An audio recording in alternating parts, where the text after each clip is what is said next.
many renters in Vancouver, owning a home is out of reach. If I win the lottery and get a down payment, maybe. Real estate prices would have to go lower. Hoping for a big drop in Metro Vancouver home prices next year because of rising interest rates, Royal LePage says it won't happen.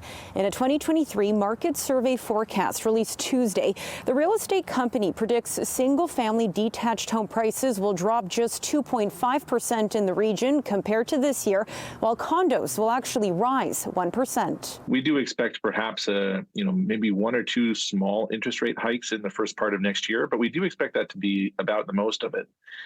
So we expect the market to really level off and stay steady. We're not seeing huge drops, and that's largely due to a lack of inventory. It's too expensive. Prices need to drop. Tom Davidoff, an associate professor at UBC's Sauder School of Business, says it's brave of Royal LePage to make a forecast at all because we face so much uncertainty in Canada and around the world. Interest rates are at levels way higher than we've seen in the last decade or two, and we have inflation at levels we haven't seen in, 40, 50 years. So all that suggests there's a lot of risk of terrible downside. It's extremely expensive right now, and with interest rates and everything, it's like a bad time. So if anything, we'd probably wait till things settle out a little bit more. But Royal LePage isn't the only one making predictions for next year.